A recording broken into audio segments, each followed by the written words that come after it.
하나님 주시는 말씀 같이 보겠습니다. 열왕기상 15장 1절 2절과 9절과 10절입니다. 열왕기상 15장 1, 2절, 9절, 10절을 우리 교독하도록 하겠습니다. 1절 말씀 제가 먼저 읽겠습니다. 느밧의 아들 여로보암 왕 18째 해에 아비암이 유다 왕이 되고 2절 예루살렘에서 3년 동안 다스리니라. 그의 어머니의 이름은 마아가요 아비살롬의 딸이더라. 이스라엘의 여로보암 왕 제20년에 아사가 유다 왕이 되어 10절 예루살렘에서 41년 동안 다스리니라. 그의 어머니의 이름은 마아가라 아비살롬의 딸이더라. 아멘. 열왕기상과 열왕기하는 다윗의 임종부터 시작해서 이스라엘이 남과 북으로 갈라지고 북쪽 이스라엘이 망하고 남쪽 유다가 망하는 그 지점까지를 기록을 하고 있습니다. 우리가 성경을 보면서 착각할 수 있는 부분이 있는데요. 예를 들어서 믿음의 조상 아브라함의 경우에 아브라함 그 아들 이삭 그 아들 야곱으로 이어지니까 성경은 아버지에게서 아들에게로 이러한 하나님 나라의 대표성을 이어가게 하시는구나 라고 생각하기가 쉽습니다. 근데 우리가 전체 성경을 보게 되면 이게 절대 근거가 없는 우리의 추측입니다. 가령 모세가 출애굽할 때 리더로 쓰임 받았죠. 40년 광야 생활 하나님의 백성들을 섬기다가 이제 죽죠. 모세에게 두 아들이 있었습니다. 게르솜과 엘레에셀이라고 하는 두 아들이 있었습니다. 모세가 죽은 후에 모세의 두 아들 중에 한 명이 모세의 후계자가 되었습니까? 아니죠. 전혀 관계가 없던 여호수아가 하나님 백성의 리더로 세워지고 있습니다. 그럼 여호수아는 어떨까요? 여호수아는 가나안을 정복했습니다. 다시 말하면 건국의 아버지라고 할 수 있습니다. 이 여호수아가 110세에 죽었는데 성경은 여호수아의 결혼 생활은 어땠는지, 자식이 있었는지 없었는지 전혀 이야기가 없습니다. 심지어 여호수아의 역할을 이어받는 사람 자체가 없습니다. 그 역할 자체가 없어진 것이죠. 사사시대도 마찬가지입니다. 사사기에 보면 약 한 12명 정도의 사사가 등장을 하고 있는데 지파도 다르고요. 아버지와 아들이 계승되는 예는 더더군다나 없습니다. 세습이나 계승이 없어요. 무슨 말인가 하면 하나님은 하나님의 필요에 따라 사람을 부르신 거예요. 필요에 따라 아브라함을 부르셨고, 그리고 아브라함을 부르셨듯이 이삭을 부르셨고, 이삭을 부르셨듯이 야곱을 부르신 거예요. 필요하면 세습시키고 필요하면 계승시키지만 그것이 하나님 나라 계승의 원칙이 아니었던 것입니다.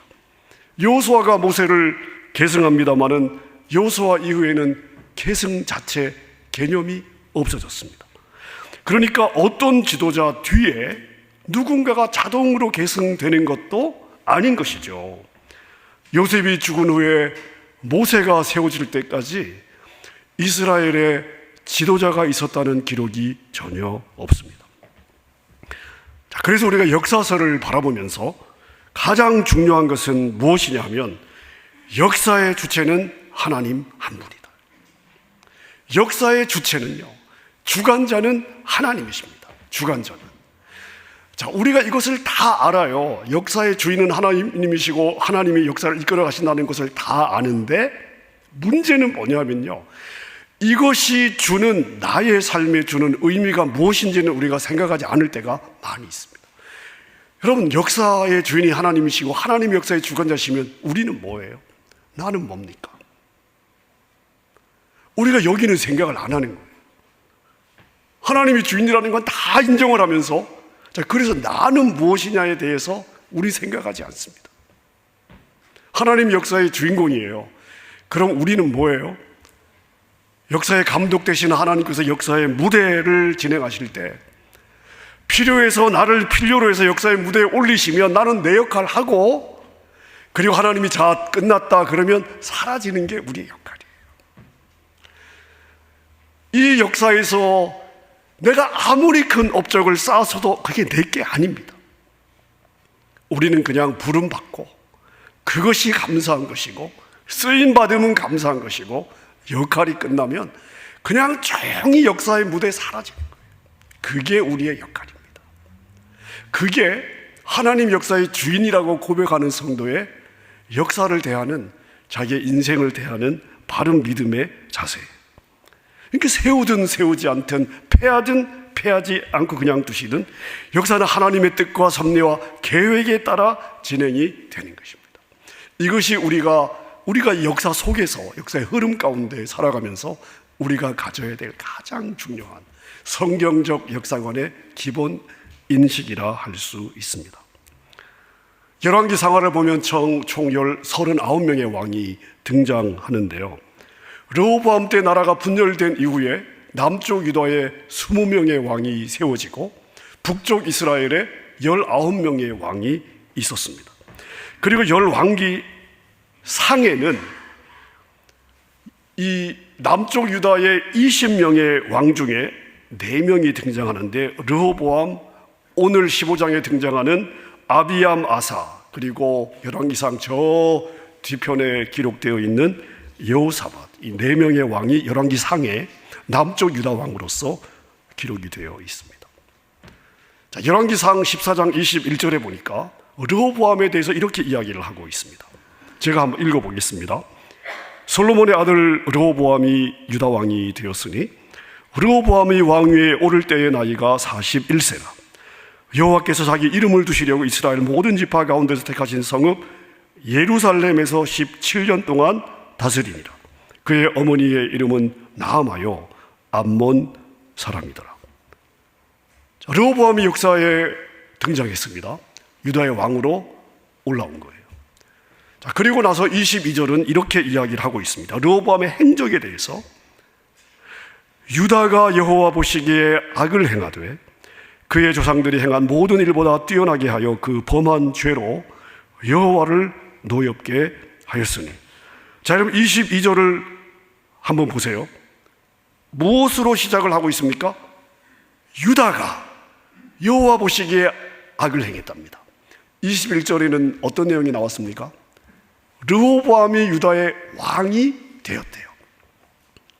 근데 르호보암 왕의 행적을 기록하면서 바로 이어지는 22절은 르호보암 왕에 대해서는 언급이 전혀 없고 유다가 여호와 보시기에 악을 행했다. 유다 백성도 아니에요. 뭐 르호보암 왕과 백성들도 아닙니다. 그냥 유다 통칭을 해서 유다가 여호와 보시기에 악을 행했다라고 기록하고 있습니다. 여러분, 이게 무슨 의미일까요?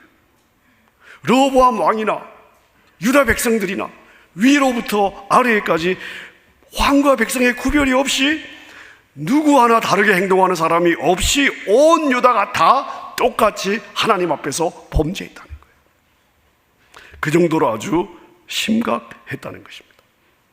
자, 그럼 유다 왕으로부터 온 백성이 이르기까지 범했던, 여호와 하나님을 노엽게 했던 그 범죄의 내용이 무엇이냐 하면 바로 이어서 23절과 24절에 나오는데요. 우리 23절, 24절을 같이 한번 읽어보겠습니다. 시작. 이는 그들도 산 위에와 모든 푸른 나무 아래에 산당과 우상과 아세라상을 세웠습니다. 그 땅에 또 남색하는 자가 있었고 여호와께서 이스라엘 자손 앞에서 쫓아내신 국민의 모든 가증한 일을 무리가 본받아 행하였더라. 아멘. 우리는요, 이런 고정관념이 있습니다. 그래도 남쪽 유다는 북쪽 이스라엘보다 그래도 좀 낫지 않냐. 그래도 죄악의 면에 있어서 좀 덜하면 덜했지 북쪽 이스라엘은 그래 좀 더 심하지 않겠느냐 하는 그런 고정관념이 우리에게 있습니다. 저에게도 있었습니다. 그런데 성경의 기록을 우리가 객관적으로 보면요, 읽으면 읽을수록 남쪽 유다에서 행해졌던 이 23절과 24절의 모습들은 북쪽 이스라엘보다 더하면 더했지 절대 덜한 모습이 아닌 거예요. 24절에 보니까 남색이라는 단어가 나오는데요, 남색을 행했대요. 남쪽 유다에서 남색을 행했답니다. 우리는 이 남색이라고 하는 단어가 나오면 남자 게이, 동성애 이걸 떠올리는데 정확한 의미는 이 구절에서는 그렇지는 않습니다. 자, 이스라엘의 대표적인 우상이 무엇이었죠? 가나안의 대표적인 우상이 무엇이었습니까? 바알과 아세라였습니다. 바알은 남자신이고 아세라는 여자신입니다. 그러면 남자신인 바알을 섬기기 위해서는 어떤 사제가 있어야 되냐면 여자 사제가 있어야 되고, 여성신인 아세라를 섬기기 위해서는 남자 사제가 있어야 됩니다. 이 사제가 하는 일은 뭐냐 하면 백성들과 자기가 섬기는 이 신을 연합시켜주는 일인데, 이게 다 창남과 창녀가 되는 거예요. 그러니까 여기서 지금 남색이라고 이름한 이 남색의 의미는 뭐냐 하면 아세라, 여성신을 섬기는 남자 사제로서 이 아세라 신을 숭배하기 위해서 오는 여성 성도들과 성관계를 맺음으로써 아세라의 능력을 전수해주는 역할을 한 것이에요.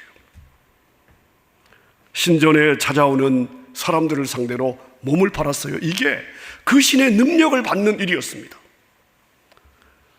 자, 이게 북왕국의 모습입니까? 아니잖아요.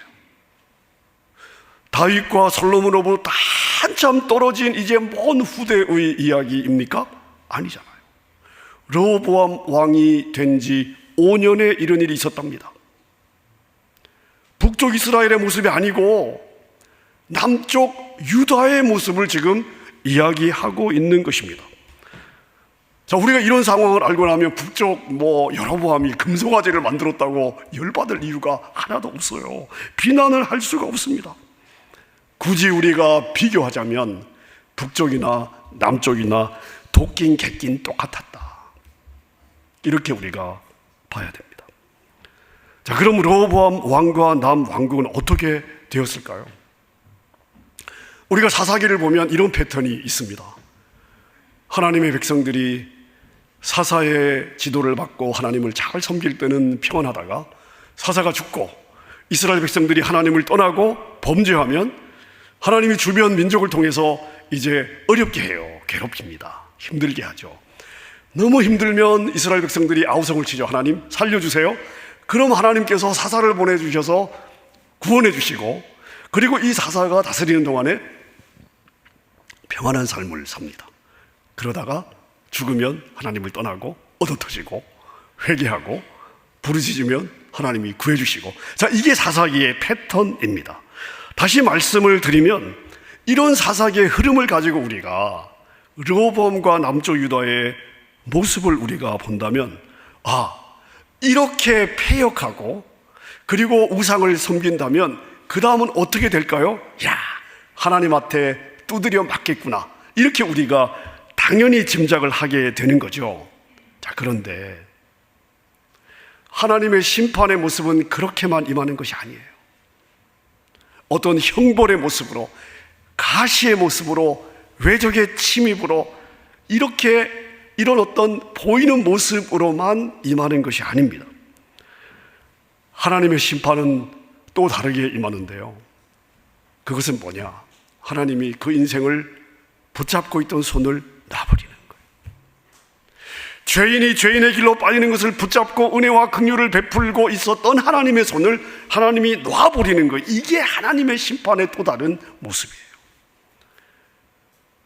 우리가 평소에 하나님이 은혜로 나를 붙잡고 있을 때는, 하나님이 내 인생에 긍휼을 베풀어 주시고 함께 하시고 보호하실 때는 하나님이 얼마나 나를 이렇게 붙잡고 있는지 인식을 못하고 있다가 이제 내 힘으로 사는 줄 알았다가 하나님이 내버려 두셔요. 돌보지 않습니다. 하나님의 안전장치가 없어지는 것이죠.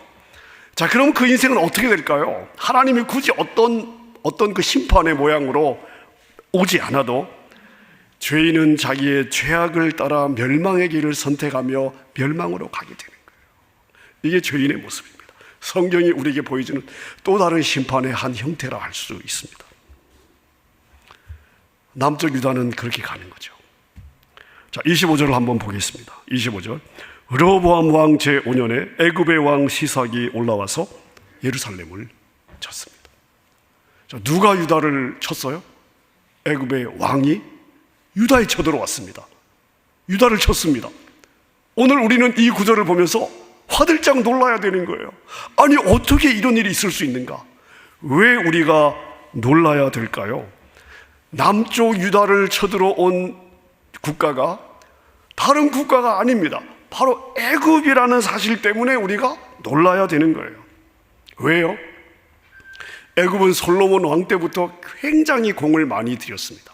솔로몬은 나라를 평안하게 이끌기 위해서 주변에 많은 공주와 결혼을 하면서 우호관계를 맺었는데, 성경이 솔로몬이 데리고 왔던 1000명의 아내 중에 어느 왕의 자식이다, 누구의 딸이다, 어느 나라에서 왔다라고 솔로몬의 아내 1000명에 대해서 전혀 언급이 없는데, 유일하게 한 사람 언급하는 게 애굽의 공주예요. 애굽의 공주. 솔로몬의 1000명의 아내에 대해서 성경은 어떠한 언급도 하지 않습니다. 자, 그런데 유일하게 솔로몬의 아내로 불리는 단 한 사람이 바로 애굽의 공주입니다. 자, 이 정도 되면은 주변에서 누가 유다를 침략하면 애굽이 나서서 말려 죽어야 정상이에요. 자, 그런데 세월이 오래 지난 것도 아니고, 만약에 이 솔로몬과 애굽의 공주가 나이 차이가 조금 있었다면 솔로몬의 아내였던 애굽 공주가 아직 살아 있었을 것으로 짐작할 수 있는 거죠. 자, 근데 누가 사돈 나라 유다를 공격했습니까? 애굽이 지금 공격을 하고 있습니다. 남쪽 유다를 공격한 애굽이 26절에 보니까 무슨 일을 했느냐? 여호와 성전의 보물과 왕궁의 보물을 모두 빼앗고 솔로몬이 만든 금 방패를 다 빼앗아 갔습니다. 여호와 성전의 보물을 그냥 싹쓸이해서 간 거예요. 털어간 것입니다. 여러분, 이 열왕기상에 제가 남쪽 유다의 왕 중에 4명만 등장한다고 말씀을 드렸잖아요. 첫째가 르호보암이고, 그 다음에 둘째가 아비암, 아사, 그 다음에 열왕기상 저 멀찍이 뒤에 여호사밧 왕이 등장을 합니다.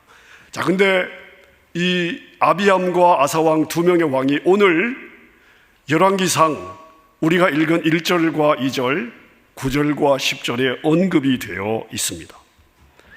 여러분, 르호보암 왕의 뒤를 이어 왕이 된 왕이 아비암인데, 이 아비암은 어떤 왕이었을까요?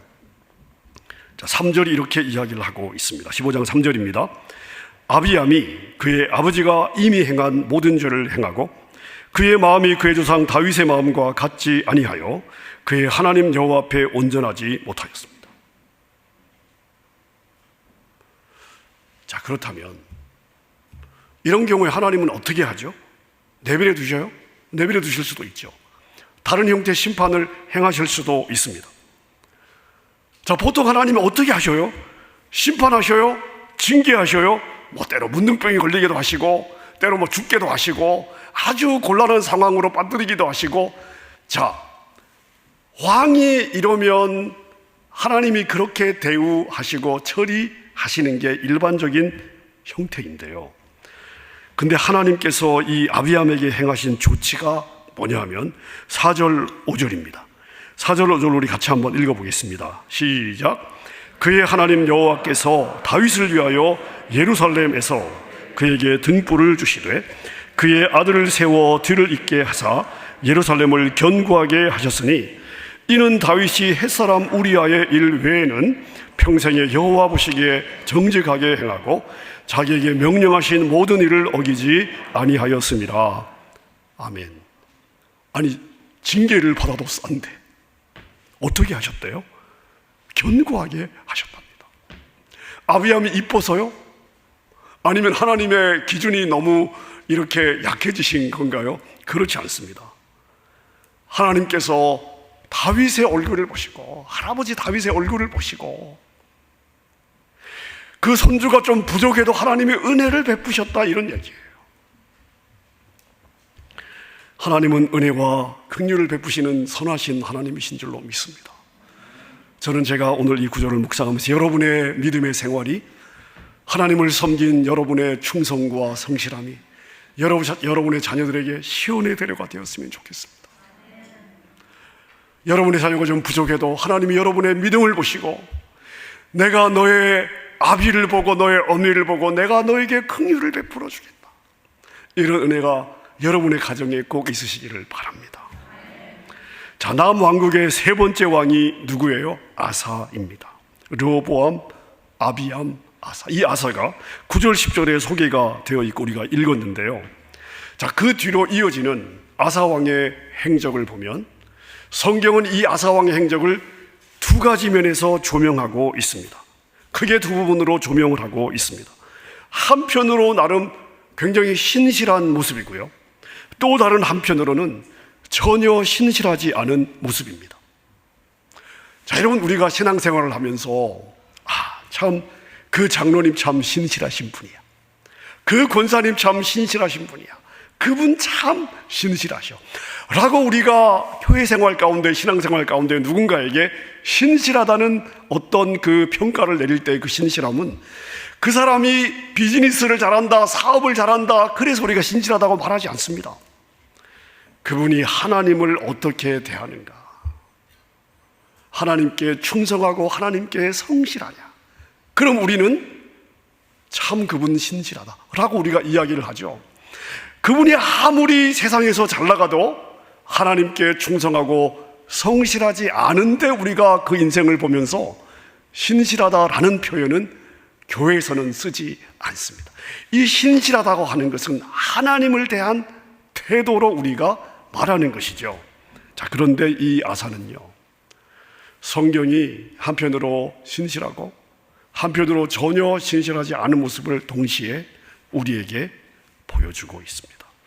자, 두 모습 중에 어떤 것이 아사의 진짜 모습일까요? 여러분이 한번 판단해 보십시오. 자, 첫 번째 모습, 신실한 모습이 15장 11절 15절에 나오는데 제가 읽지 않겠습니다. 제가 요약하겠습니다. 이 구절을 보면 아사에 대해서 이렇게 적고 있습니다. 아사는 다윗같이 여호와 보시기에 정직했다. 남색하는 자들을 쫓아냈고 우상을 불태워 버렸다. 우상을 섬긴 어머니 마아가를 태후의 자리에서 쫓아내고 그가 섬겼던 우상을 쪼개어 불살랐다. 아사의 마음이 일평생 여호와 앞에서 온전했다. 아사가 여호와의 성전을 구별하여 잘 받들어 섬겼다.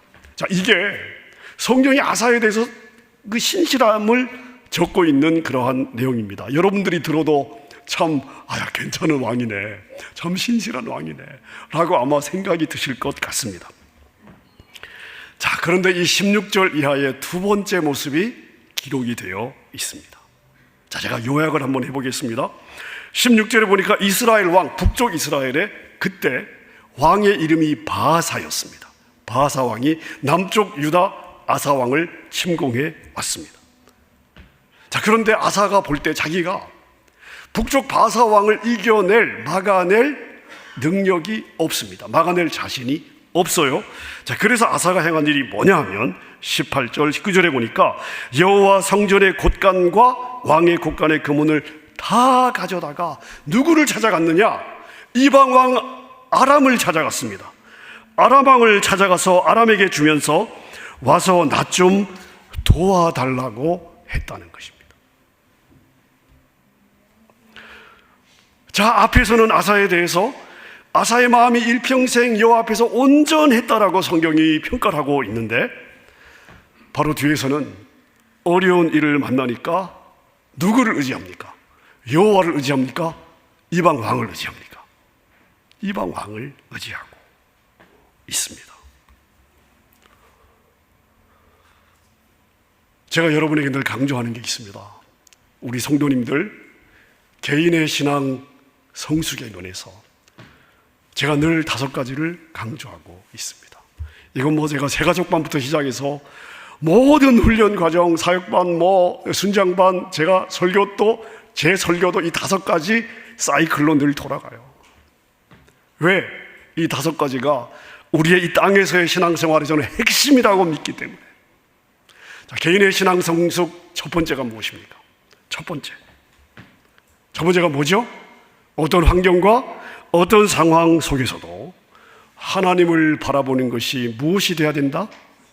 습관이 되어야 된다. 여러분, 여기서 제일 중요한 것은요, 습관이라는 단어입니다. 제가 이 첫 번째 개인의 신앙 성숙, 이 첫 번째 항목을 강조하면서 늘 강조하는 부분이 있습니다. 설명하는 부분이 있습니다. 여러분, 평소에 우리가 평안의 때에, 평소에 내가 잘 나갈 때, 아무 어려움이 없을 때 하나님을 섬김에 문제가 없어요. 신앙생활 잘 합니다. 너무 잘해요. 진심이에요. 주님을 사랑합니다. 주님을 섬기고 헌신하고 최선을 다합니다. 자, 그런데 인생의 폭풍이 찾아오면, 내가 핸들할 수 없는 인생의 문제를 만났을 때, 자, 그 다음이 중요하죠. 그때 여러분, 우리는 무엇을 선택합니까? 하나님을 바라봅니까? 하나님을 의지합니까? 하나님이 진짜 나의 도움이 되심을 내가 하나님을 의지함으로 고백해야 될 가장 결정적인 기회를 주신 건데, 그때 많은 성도들이 뭘 해요? 내가 고백했던 하나님을 생각하지 않아요. 이때 하나님을 생각해야 하나님을 의지할 수 있잖아요. 내가 만난 어떤 장애물, 내가 만난 지금의 어떤 문제보다 나의 하나님이 크시다, 이걸 우리가 평소에 고백했단 말입니다. 근데 이게 지금 내 삶에 적용되어야 되는데 뭐가 안 돼요? 하나님을 바라보는데 실패하는 거예요. 머릿속에 하나님이 없어요. 온통 문제만 가득 차 있습니다. 자, 그래서 여러분, 인생의 시간 낭비하고 물질 낭비하고 참 세월이 지난 후에 인생을 돌아보니까 내가 그때 하나님을 의지했어야 되는데, 그때 내가 하나님을 바라봤어야 되는데, 여러분, 이게 우리의 넘어짐의 반복이 되어서는 안 되는 거죠. 아사가 지금 바로 여기에 빠진 거예요. 너무 신실했어요. 우상을 불태우고 남색하는 자들을 내쫓고 산당을 쪼개고 여호와의 성전을 성별해서 섬기고 너무 잘했는데, 어려운 일을 만나니까 뭘 해요? 하나님이 없습니다. 하나님을 의지하지 않고 이방 왕에게 가는 거예요. 여러분 보세요. 르호보암 왕 때는 애굽 왕이 쳐들어와서 성전의 보물을 뺏어갔습니다. 자, 그런데 성전을 지켜야 될 유대의 왕이, 더군다나 여호와 앞에서 온전한 삶을 살고자 했던 유대의 왕이 이제 자기가 살겠다고 여호와의 곡간을 스스로 털어서 하나님을 의지하는 대신 이방왕 아람에게 가고 있습니다. 이게 참 웃기는 일인데 과연 웃을 수 있는 일인지 잘 모르겠습니다. 과연 우리는 어떨까? 여러분, 우리는 이런 역사의 기록들을 보면서 무엇을 볼 수 있겠습니까? 제가 15장 쭉 흐름을 제가 여러분에게 설명을 해드렸는데, 우리는 이런 역사의 기록을 통해서 무엇을 볼 수 있을까요? 무엇을 보아야 될까요? 죄의 권세, 죄의 파워, 죄의 위력을 볼 수 있습니다. 죄라는 게요, 얼마나 전염력이, 전파력이 강한지 몰라요. 처음에 은밀해요. 누가 시초했는지 누가 퍼뜨렸는지 몰라요. 근데 잠시 후가 되면 모두가 다 그 짓을 하고 있습니다. 여러분, 이게 죄의 교활함이에요. 이게 사단입니다. 이게. 자, 솔로몬이 이방의 신들을 수입해서 산에 산당을 세우니까 잠시 후에 북쪽이고 남쪽이고 가릴 것 없이 높은 산마다 그냥 산당들이 세워졌습니다. 나라의 위기가 닥치자 아사왕이 여호와의 성전에서 보물을 털어 이방 왕에게 갖다 바치죠. 자, 그 후에 보세요. 열왕기상하를 보세요. 그 후에 아사왕이 시초예요. 그 후에는 나라에 위기만 생기면 모든 왕들이 성전의 보물을 털어서 이방 왕에게 갖다 바쳐요. 살려달라고. 죄라는 게 처음에 어려워요. 처음에 죄책감을 조금 느끼는 듯 하지만 한 번만 더 해보세요. 바로 익숙해지고요. 익숙해지면 더 이상 죄책감을 갖지 않습니다. 처음이 무서운 거예요. 처음이 걸리는 거예요.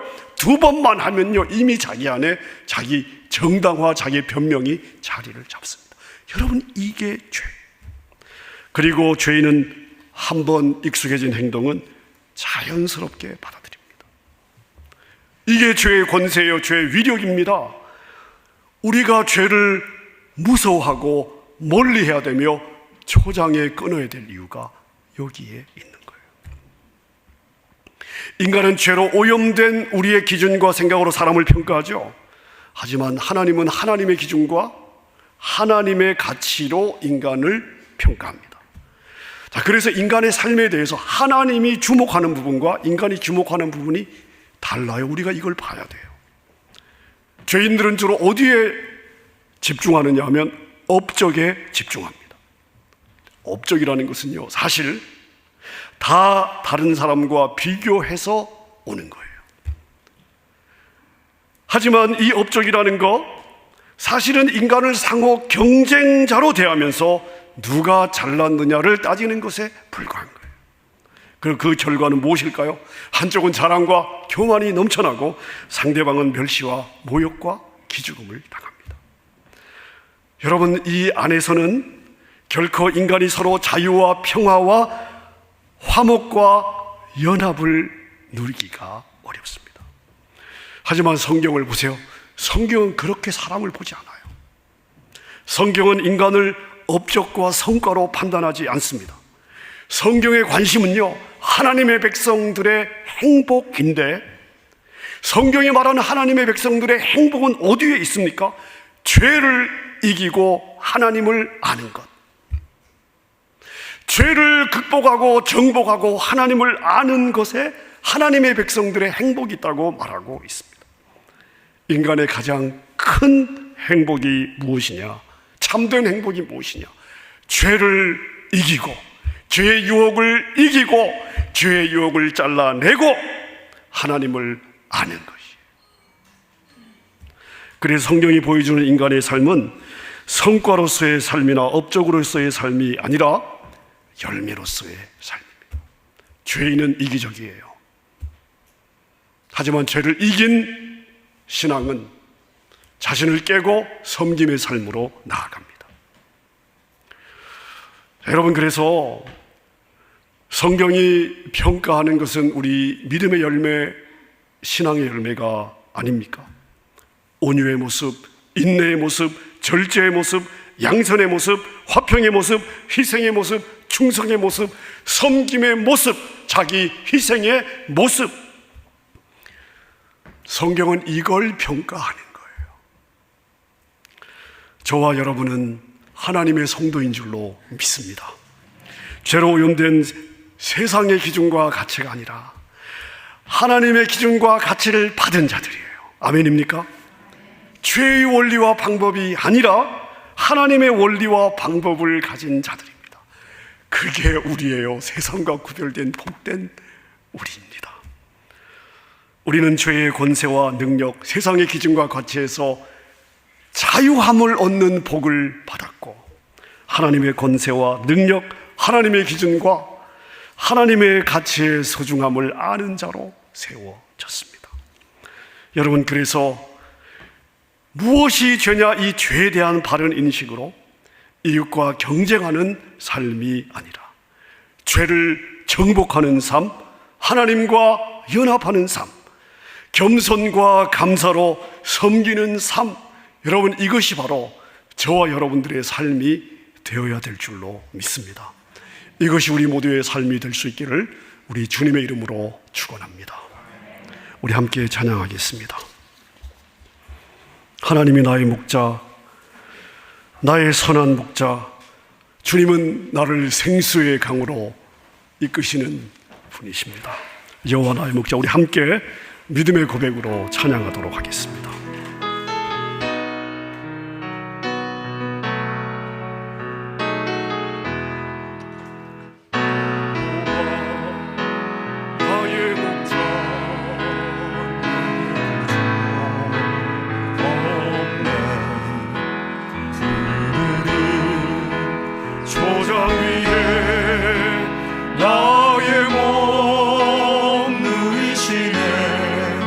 사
다시 한번 우리의 믿음으로 고백하십시다.